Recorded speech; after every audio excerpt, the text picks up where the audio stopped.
Hello friends, welcome to GK classes by GSC.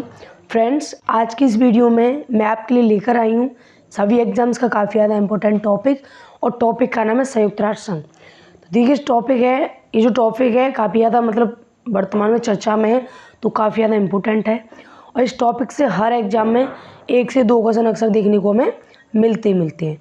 तो आज इस वीडियो में हम एग्जाम ओरिएंटेड फैक्ट देखने वाले हैं, और इसके साथ साथ ही कुछ इंपॉर्टेंट MCQs भी हम देखेंगे। तो यदि आप किसी भी एग्ज़ाम की तैयारी कर रहे हैं तो वीडियो काफ़ी ज़्यादा इंपॉर्टेंट और काफ़ी ज़्यादा बेनिफिशियल रहने वाली है। तो वीडियो के एंड तक बिना स्किप किए बने रहना है, ठीक है। तो चलिए शुरू करते हैं। तो देखिए, सबसे पहले देखते हैं, संयुक्त राष्ट्र एक अंतर्राष्ट्रीय संगठन है। संयुक्त राष्ट्र कैसा संगठन है? तो संयुक्त राष्ट्र संघ एक अंतर्राष्ट्रीय संगठन है, और इसकी स्थापना हुई थी 24 अक्टूबर 1945 को। कब हुई थी? 24 अक्टूबर 1945 को इसकी स्थापना हुई थी। और इसकी स्थापना हुई थी उस समय 51 देश वहाँ पर उपस्थित थे, लेकिन जब हस्ताक्षर हुए थे UN चार्टर पर, तो केवल 50 देशों ने इस पर हस्ताक्षर किए। तो जो पोलैंड देश था, उसने इस पर उस समय हस्ताक्षर नहीं किए थे। स्थापना के समय तो 51 देश मौजूद थे, लेकिन हस्ताक्षर केवल 50 देशों ने किया था। पोलैंड एक ऐसा देश था कि जिसने हस्ताक्षर नहीं किए थे। और UN चार्टर पर जो हस्ताक्षर हुए थे वो कहाँ पे हुए थे? सैन फ्रांसिस्को में, जो कि 26 जून 1945 को हुए थे। लेकिन जो पोलैंड है, इसने 26 जून को हस्ताक्षर न कर इसने अक्टूबर में हस्ताक्षर किए थे इस पर। कब किए थे? अक्टूबर में इसने इस पर हस्ताक्षर किए थे, और बाकी 50 देशों ने इस पर 26 जून को हस्ताक्षर किए थे, ठीक है। तो इसलिए 24 अक्टूबर को संयुक्त राष्ट्र दिवस मनाया जाता है, क्योंकि 24 अक्टूबर 1945 को इसकी स्थापना हुई थी, इसलिए 24 अक्टूबर को संयुक्त राष्ट्र दिवस सेलिब्रेट किया जाता है, ठीक है। तो चलिए आगे देखते हैं। तो देखते हैं कि जो संयुक्त राष्ट्र संघ की स्थापना की गई थी, वो स्थापना क्यों की गई थी, उसका उद्देश्य क्या था। तो इसका उद्देश्य था कि जो आपसी वैश्विक देश हैं, उनके मध्य जो युद्ध होते हैं उनको रोकने के लिए, मानवाधिकारों की रक्षा करने के लिए, अंतर्राष्ट्रीय शांति और सुरक्षा बनाए रखने के लिए इसकी स्थापना की गई थी। और सस्टेनेबल डेवलपमेंट, जो सतत विकास होता है, उसको बढ़ावा देने के लिए भी इसकी स्थापना की गई थी। और जो अंतर्राष्ट्रीय कानून होते हैं उनका पालन करवाना भी इसका उद्देश्य था। जो संयुक्त राष्ट्र संघ है, इसका उद्देश्य था कि जो अंतर्राष्ट्रीय कानून होते हैं उनका सभी देशों पर पालन करवाना।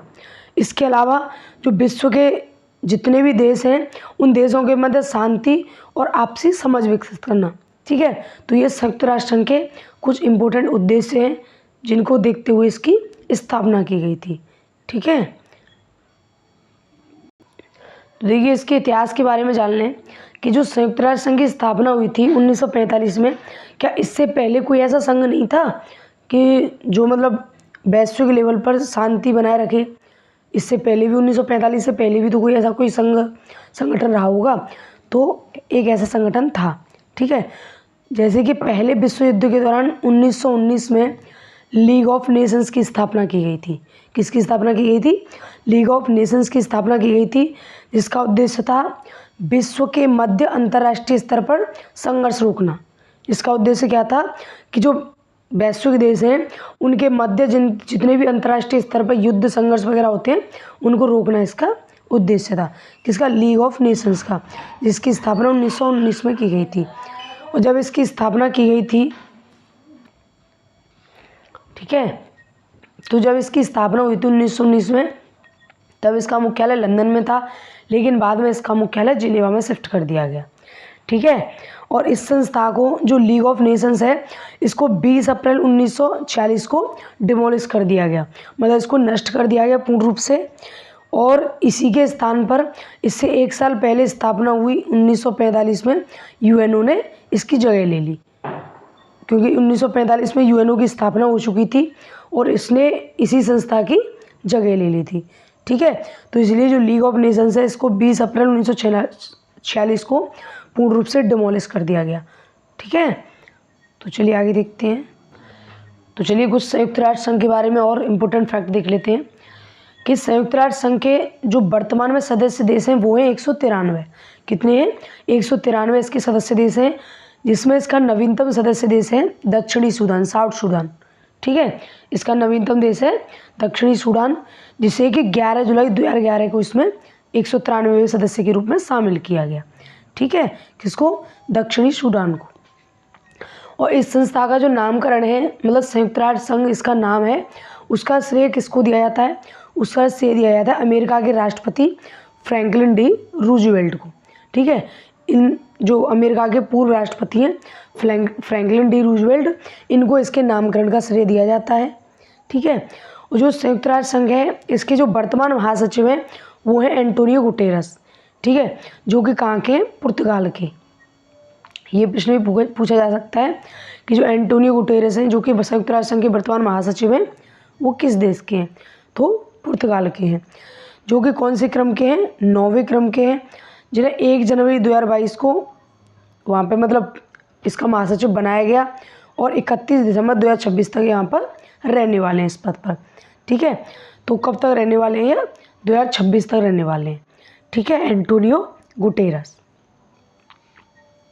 बात करें इसके पहले महासचिव की, तो संयुक्त राष्ट्र संघ के प्रथम महासचिव थे ट्रिगवेली, जो कि किस देश के थे? नॉर्वे के थे। ठीक है, और संयुक्त राष्ट्र संघ में जो भारत की पहली महिला स्थायी प्रतिनिधि थी वो थी रुचिरा कंबोज। कौन थी? रुचिरा कंबोज थी, जो कि वर्तमान में नहीं है। लेकिन ये प्रश्न पूछा जा सकता है कि संयुक्त राष्ट्र संघ में भारत की पहली महिला स्थायी प्रतिनिधि कौन रह चुकी हैं? तो वो रुचिरा कंबोज रह चुकी हैं। ठीक है, बात करें संयुक्त राष्ट्र संघ के कुल 6 अंग हैं जो कि बहुत इम्पोर्टेंट हैं, और वो 6 अंग कौन कौन से हैं? संयुक्त राष्ट्र महासभा, सुरक्षा परिषद, संयुक्त राष्ट्र आर्थिक एवं सामाजिक परिषद, संयुक्त राष्ट्र न्याय परिषद, अंतर्राष्ट्रीय न्यायालय और संयुक्त राष्ट्र सचिवालय। ये इसके प्रमुख 6 अंग हैं इसके। तो चलिए इन 6 अंगों के बारे में देख लेते हैं। देखिए, सबसे पहले देखते हैं संयुक्त राष्ट्र महासभा के बारे में। ठीक है, तो इसको संयुक्त राष्ट्र महासभा को विश्व की लघु संसद भी कहा जाता है। ठीक है, इसे विश्व की लघु संसद भी कहते हैं, और इसका उद्देश्य है पूरे विश्व में होने वाले जितने भी शांति अभियान हैं उनके लिए वित्त पोषण का कार्य करना। तो संयुक्त राष्ट्र महासभा का उद्देश्य क्या है? कि विश्व के शांति अभियानों के लिए वित्त पोषण का कार्य करना, ये इसका प्रमुख उद्देश्य है। और यह यूएनओ का मुख्य प्रतिनिधि अंग है, और इसकी स्थापना यूएनओ के साथ ही हुई थी 1945 में। जिस समय यूएनओ की स्थापना हुई थी उसी के साथ ही संयुक्त राष्ट्र महासभा की भी स्थापना हुई थी। ठीक है, और वर्तमान में जितने यूएनओ के सदस्य 193 उतने ही इस संस्था के सदस्य हैं। मतलब यूएनओ के 193 सदस्य भी संस्था के सदस्य हैं। ठीक है, और इस संस्था की कुछ भाषाएं हैं, जैसे कि 6 आधिकारिक भाषाएं और 2 वर्किंग मतलब कामकाजी भाषाएं। ठीक है, तो देखते हैं कौन कौन सी इसकी आधिकारिक भाषाएं और कौन कौन सी इसकी कामकाजी भाषाएं। तो देखिए, इसकी आधिकारिक भाषाएं अरबी, चीनी, अंग्रेजी, फ्रेंच, रूसी और स्पेनिश। ये 6 भाषाएं इसकी आधिकारिक भाषाएं, और इसकी कामकाजी भाषाएं अंग्रेजी और फ्रेंच। ठीक है, काफ़ी ज़्यादा इम्पोर्टेंट है, ध्यान रखनी है। 6 आधिकारिक भाषाएं और 2 कामकाजी भाषाएं। ठीक है, और जो संयुक्त राष्ट्र महासभा है इसके वर्तमान अध्यक्ष हैं डेनिस फ्रांसिस। कौन है? डेनिस फ्रांसिस हैं, जो कि 78वें सत्र के अध्यक्ष हैं। और जो डेनिस फ्रांसिस हैं ये कौन से देश के हैं? ये त्रिनिदाद एंड टोबैगो ये इस देश के रहने वाले हैं। और जो इसका मतलब जो संयुक्त राष्ट्र महासभा का जो सत्र होता है, सम्मेलन होता है, वो हर साल सितंबर के महीने में होता है, और इसके अध्यक्ष का कार्यकाल केवल 1 वर्ष का होता है। ठीक है, और इसकी बैठक हर साल सितंबर माह में होती है, और सितंबर माह में ही इसका जो नया अध्यक्ष है वो बनाया जाता है। ठीक है, तो जो 78वीं महासभा है, 78वां सत्र है, इसके अध्यक्ष हैं डेनिस फ्रांसिस। ठीक है, जो कि त्रिनिदाद और टोबैगो देश के रहने वाले हैं। ठीक है, और इसके इम्पोर्टेंट फैक्ट के बारे में देखें तो 1953 में जो संयुक्त राष्ट्र महासभा है उसकी संयुक्त रूप से 8वीं मतलब इसकी टोटल तो 8वीं, लेकिन पहली भारतीय महिला अध्यक्ष विजयलक्ष्मी पंडित रह चुकी हैं। ठीक है, तो बात करें कि संयुक्त राष्ट्र महासभा की पहली भारतीय महिला अध्यक्ष कौन थी, तो वो थी विजयलक्ष्मी पंडित, जो कि मुख्य रूप से कुल 8वीं संयुक्त राष्ट्र महासभा की अध्यक्ष थी। ठीक है, तो संयुक्त राष्ट्र महासभा की पहली भारतीय महिला अध्यक्ष विजयलक्ष्मी पंडित। ठीक है, काफ़ी ज़्यादा इंपॉर्टेंट है, ध्यान रखना है। अब देखते हैं सुरक्षा परिषद के बारे में। तो सुरक्षा परिषद की जो घोषणा है वो तो 1945 में हुई थी, लेकिन इसकी स्थापना 17 जनवरी 1946 को हुई थी। ठीक है, और इसका उद्देश्य क्या है? इसका उद्देश्य है अंतर्राष्ट्रीय शांति और सुरक्षा बनाए रखना। सुरक्षा परिषद का उद्देश्य क्या है? कि अंतर्राष्ट्रीय स्तर पर शांति और सुरक्षा को बनाए रखना। ठीक है, इसके वर्तमान सदस्यों की बात करें तो इसके वर्तमान सदस्य हैं 15, जिसमें कि 5 स्थायी हैं और 10 अस्थायी। ठीक है, ये जो 5 स्थायी देश हैं ये तो हमेशा अपने पद पर बने रहते हैं, लेकिन ये 10 जो अस्थायी सदस्य हैं उनका कार्यकाल बदलता रहता है। ठीक है, और बात करें 5 स्थायी सदस्य देशों की, तो वो 5 कौन कौन से? रूस, फ्रांस, यूएसए, चीन और इंग्लैंड। इसकी छोटी सी ट्रिक है कि रूस के फेस हो जाता है लाल।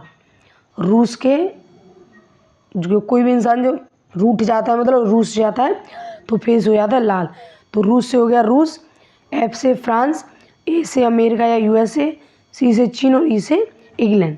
ठीक है, तो ये 5 स्थायी जितने भी स्थायी जो सदस्य हैं उनको याद रखने की छोटी सी फनी सी ट्रिक है। ठीक है, तो चलिए आगे देखते हैं। अच्छा, एक बात और, जो 5 स्थायी सदस्य हैं उनके पास वीटो पावर होती है। कौन सी पावर होती है? वीटो पावर होती है। जैसे कि कोई मान लो सुरक्षा परिषद में कोई कानून लाया गया, ठीक है, और जितने भी जो 15 सदस्यों में से मान लो 14 सदस्यों ने इसमें सहमति दे दी, लेकिन अगर एक देश ने भी, इन स्थायी सदस्यों में से एक देश ने भी इस पर वीटो पावर लगा दी, तो जो प्रस्ताव है वहीं पर कैंसिल हो जाएगा। ठीक है, तो चाहे स्थायी सदस्य देशों में से भी 4 ने अगर एक पक्ष में मत दे दिया और 5वें ने इस पर वीटो पावर लगा दी, तो जो प्रस्ताव होगा वो वहीं की वहीं कैंसिल हो जाएगा। ठीक है, तो इनके पास वीटो पावर होती है। अगला है संयुक्त राष्ट्र आर्थिक एवं सामाजिक परिषद। ठीक है, इसकी स्थापना 26 जून 1945 में हुई थी और इसका उद्देश्य क्या है? अंतर्राष्ट्रीय आर्थिक एवं सामाजिक सहयोग प्रदान करना तथा विकास कार्यक्रमों में सहायता प्रदान करना। ठीक है, तो ये इसका प्रमुख उद्देश्य है संयुक्त राष्ट्र आर्थिक एवं सामाजिक परिषद का। ठीक है, तो चलिए नेक्स्ट देखते हैं। अगला है संयुक्त राष्ट्र न्यास परिषद। इसका गठन हुआ था 1945 में और वर्तमान में अभी यह कार्यकारी नहीं है, तो इसका निलंबन हो चुका है। और इसका निलंबन कब हुआ था? 1 नवंबर 1994 को। ठीक है, और इसका उद्देश्य क्या था? इसकी स्थापना क्यों की गई थी? कि जो द्वितीय विश्व युद्ध हुआ था 1945 में, जब इसका समापन हुआ था द्वितीय विश्व युद्ध का, तो इसके बाद स्वतंत्र न होने वाले देशों की सुरक्षा और प्रशासन संबंधित दायित्वों का निर्वहन करना। ठीक है, तो लेकिन 1994 के बाद कोई भी ऐसा देश नहीं रहा जो कि दूसरे राज्य के, मतलब दूसरे राष्ट्र के अधीन हो। ठीक है, इसलिए इस संस्था का कोई कार्य नहीं रहा और इसको निलंबित कर दिया गया। ठीक है, क्योंकि इसकी स्थापना इसलिए की गई थी कि जो देश स्वतंत्र नहीं हुए हैं उनकी सुरक्षा और प्रशासन का कार्य संभालना। जब 1994 के बाद कोई भी ऐसा सदस्य देश नहीं रहा जो कि किसी के अधीन हो, इसलिए इस जो परिषद है इसका निलंबन कर दिया गया। ठीक है, तो चलिए आगे देखते हैं। अगला है अंतर्राष्ट्रीय न्यायालय, जो कि काफ़ी ज़्यादा इम्पोर्टेंट है और अक्सर इससे प्रश्न पूछे जाते हैं। ठीक है, सबसे ज़्यादा इसका मुख्यालय से रिलेटेड प्रश्न पूछे जाते हैं। क्यों? क्योंकि जो संयुक्त राष्ट्र संघ है इसके जितने भी मतलब 6 अंग हैं, उनमें से 5 अंगों के जो मुख्यालय वो कहाँ है? न्यूयॉर्क में। उसका एकमात्र ऐसा संगठन है अंतर्राष्ट्रीय न्यायालय जिसका मुख्यालय न्यूयॉर्क से बाहर स्थित है, इसलिए इसके मुख्यालय के बारे में अक्सर प्रश्न पूछा जाता है। ठीक है, तो चलिए देखते हैं इसकी स्थापना। इसकी स्थापना तो 1945 में हुई थी, लेकिन इसने अपना कार्य आरंभ किया था अप्रैल 1946 से किया था। ठीक है, और इसका उद्देश्य है 2 राष्ट्रों के मध्य कानूनी विवादों को हल करना। मतलब जितने भी इसके सदस्य देश हैं उनके मध्य अगर कोई कानूनी विवाद हो जाए तो उसको निपटाना इसका प्रमुख उद्देश्य है। ठीक है, और इसका मुख्यालय कहाँ है? द हेग, नीदरलैंड में। और जो संयुक्त राष्ट्र की, जो मैंने अभी बताया कि बाकी की जितनी भी संगठन है उनका मुख्यालय न्यूयॉर्क में है, केवल एक यही है जिसका कि न्यूयॉर्क से बाहर है। ठीक है, यह संयुक्त राष्ट्र का प्रमुख न्यायिक अंग है और वर्तमान में इसके जो हेड हैं, मतलब जो सर्वोच्च न्यायाधीश हैं, वो है नवाब सलाम। ठीक है, और इसमें न्यायाधीशों की कुल संख्या होती है 15, जिसका 9 वर्ष कार्यकाल होता है। और इसके जितने मतलब सदस्यों के 1/3 सदस्य हर 3 साल बाद नए चुने जाते हैं। ठीक है, तो इस प्रकार एक जो मतलब न्यायाधीश है उनका कार्यकाल 9 वर्ष होता है। ठीक है, तो चलिए आगे देखते हैं। और देखिए इसके जो 15 न्यायाधीश होते हैं वो ये नहीं है कि कभी कहीं से ले लिया या कोई किसी से लिया, एक ही देश से ले लिया, नहीं। इसकी भी एक फिक्स है कि कितने जो न्यायाधीश हैं वो कौन से महाद्वीप से होंगे। ठीक है, तो इसमें जो 3 न्यायाधीश होते हैं वो अफ्रीका से होते हैं, 2 न्यायाधीश दक्षिण अमेरिका और कैरिबियाई देश होते हैं उनसे होते हैं, 3 न्यायाधीश एशिया से, 5 पश्चिमी यूरोप से और 2 पूर्वी यूरोप से। तो ये इनका संख्या निर्धारित है कि कौन कौन से महाद्वीप से कितने न्यायाधीश लेने हैं। ठीक है, तो चलिए आगे देखते।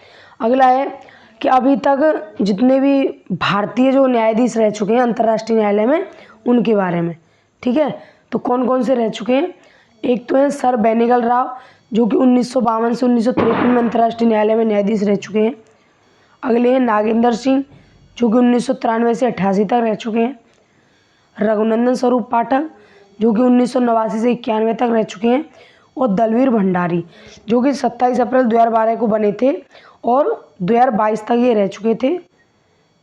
2017 तक ये रह चुके थे, लेकिन दूसरे कार्यकाल के लिए भी इन्हें ही चुना गया है, मतलब इनका पुनर्निर्वाचन हुआ है दूसरे कार्यकाल के लिए। ठीक है, तो वर्तमान में दलवीर भंडारी ही भारत की तरफ से अंतर्राष्ट्रीय न्यायालय में न्यायाधीश हैं। ठीक है, तो ये थे इम्पोर्टेंट फैक्ट। अब इनसे रिलेटेड देख लेते हैं कुछ इम्पोर्टेंट MCQs। ठीक है, तो पहला प्रश्न है कि यूनाइटेड नेशन के स्थायी सदस्य देशों में कौन शामिल नहीं है। अभी हमने क्या बताया कि रूस के फेस कैसा हो जाता है, लाल। ठीक है, तो इसका आंसर क्या होगा, इसका आंसर होगा ब्राज़ील। क्या होगा इसका आंसर, ब्राज़ील, क्योंकि ब्राज़ील का इसमें कहीं नाम नहीं आया। ठीक है, तो चलिए अगला प्रश्न अगला प्रश्न है कि अंतर्राष्ट्रीय न्यायालय में कौन भारत की ओर से न्यायाधीश रहे हैं। तो अभी हमने बात की, तो इसका सही उत्तर है बेनेगल राव।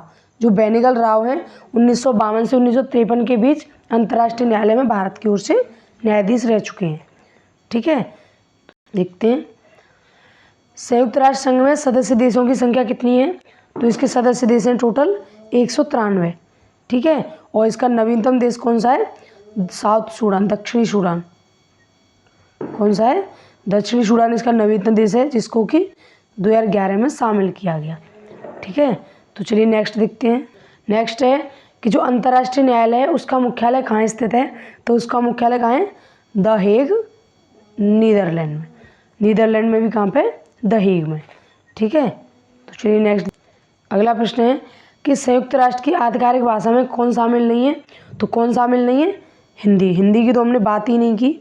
ठीक है, तो इसकी आधिकारिक भाषाओं में हिंदी शामिल नहीं है। ठीक है, तो चलिए नेक्स्ट देखते हैं। अगला है कि संयुक्त राष्ट्र महासभा की पहली भारतीय महिला अध्यक्ष कौन है। तो इसका सही उत्तर है विजयलक्ष्मी पंडित, जो कि 1953 में रह चुकी हैं और यह भारत की तो पहली लेकिन संयुक्त रूप से 8वीं अध्यक्ष थी। ठीक है, तो चलिए नेक्स्ट है कि विश्व की लघु संसद किसे कहा जाता है। तो इसका सही उत्तर है संयुक्त राष्ट्र महासभा। जो संयुक्त राष्ट्र महासभा है इसको विश्व की लघु संसद के नाम से भी जाना जाता है और ये प्रश्न पूछा गया है एग्जाम में।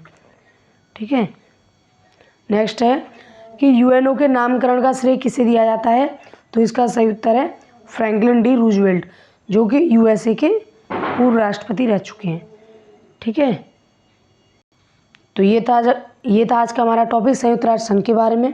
अगर वीडियो पसंद आई हो तो वीडियो को लाइक करें और ज़्यादा से ज़्यादा वीडियो को शेयर करें और कमेंट बॉक्स में फीडबैक ज़रूर बताएं कि वीडियो का कंटेंट और मेरी मेहनत कैसी लगी। ठीक है, और अभी तक चैनल को सब्सक्राइब नहीं किया है तो प्लीज़ चैनल को सब्सक्राइब करें और वीडियो को लाइक करें और ज़्यादा से ज़्यादा शेयर करें, जिससे कि और भी लोगों को इसका बेनिफिट मिल सके। धन्यवाद।